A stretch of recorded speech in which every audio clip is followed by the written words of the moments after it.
The morning sun poured softly through the cafe windows, warming the edges of a day that had barely begun, yet carried the weight of a lifetime for the woman who stepped inside.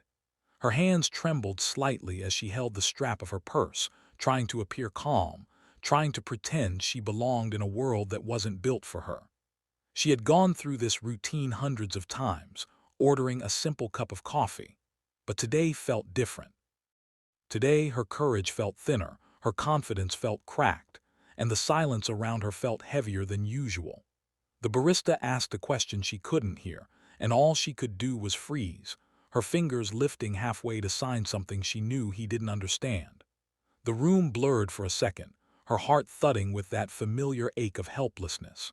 And she wished just once that someone, anyone, would see her struggle and not just stare. If you believe in kindness, second chances, and small moments that change lives, make sure to like, comment, share, and subscribe to Kindness Thread. Your support helps these true-hearted stories reach more people who need a little light. Her name was Emily, a woman in her late 20s whose silence wasn't a prison, but the world around her turned it into one. Being deaf wasn't her weakness. People's impatience was. She had mastered sign language, learned to read lips and fragments, practiced writing orders on her phone, and even rehearsed her coffee order dozens of times in the mirror. But sometimes the smallest tasks felt like mountains, especially on days when the world moved too fast for her to catch up. Today began as one of those days. The cafe buzzed with morning chatter, cups clinking, steam hissing from machines. Yet to her ears, it was a muted storm of shadows and movement. She tried to explain her order by pointing, signing, even taking out her phone to type it. But the barista looked confused, glancing back at the growing line. Emily felt the sting of eyes on her, the silent judgment, the impatience, and she wanted to shrink into herself and disappear. She wondered how something so simple could make her feel so invisible, so painfully alone. She lowered her hands, defeated, and was seconds away from walking out when a small hand tugged gently at her coat. She turned and saw a little girl, maybe 8 years old, with a bright pink backpack and the kind of innocent curiosity that reminded Emily of the softness the world once had. The girl looked up with wide eyes filled with an emotion Emily rarely saw in strangers. Pure concern, unfiltered, genuine. The girl didn't speak.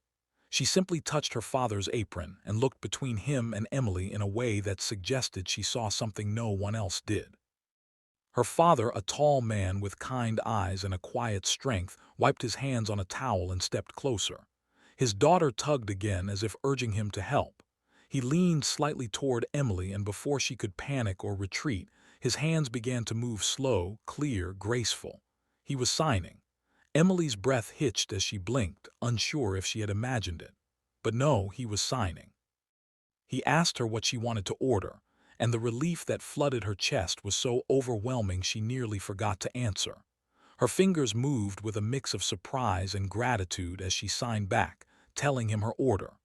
For the first time that morning, someone understood. The men nodded gently, translating her order to the barista with ease, then turned back to her and signed that everything was taken care of.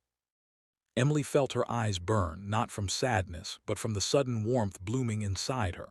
She signed thank you with both hands, her gestures full and emotional, the kind that held more meaning than the phrase itself. He simply smiled, a soft smile that said he was happy to help. His daughter beamed proudly as though she had been part of something important. And she had been. That small tug, that innocent urge to help, had sparked a moment that Emily knew she would never forget. As Emily waited for a drink, she watched the father and daughter move around the cafe. The little girl helped him clean a table, swinging her legs playfully, unaware that she had just changed someone's entire morning. Emily wondered what their story was, how they knew sign language, how this man had learned a language most people never thought to learn. She didn't know their background, but she could see the compassion in his posture, the humility in his movements, and the kindness that seemed woven into the very way he interacted with the world. Her drink was placed in front of her, and she felt a lump in her throat as she picked it up.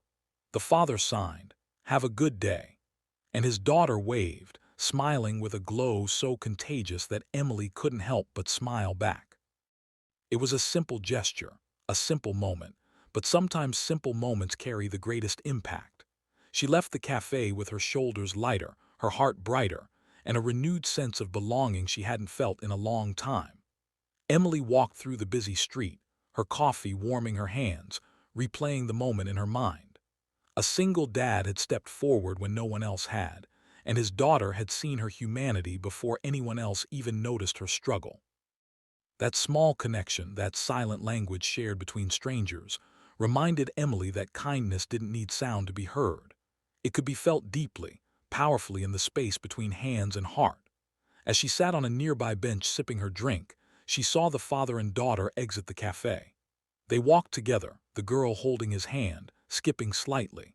People hurried past them, lost in their own world, unaware that they had just walked by a man who had become someone's quiet hero. Emily wished she could say more, express how big the impact was. But some gratitude exists beyond words spoken or signed. Sometimes it lives quietly inside us, shaping the way we see the world from that moment onward. If this story touched your heart even a little, please like and share this video, and don't forget to subscribe to Kindness Thread. Your engagement helps spread more stories that inspire kindness and hope. Before the ending, take a moment to comment. Have you ever seen a small act of kindness change someone's day? Emily stood, feeling stronger than when she walked in. Her world had not changed. Her silence had not disappeared. But someone had met her halfway, and that made all the difference. On an ordinary day in an ordinary cafe, a single dad and his little girl reminded her that even in a noisy world, kindness speaks the loudest.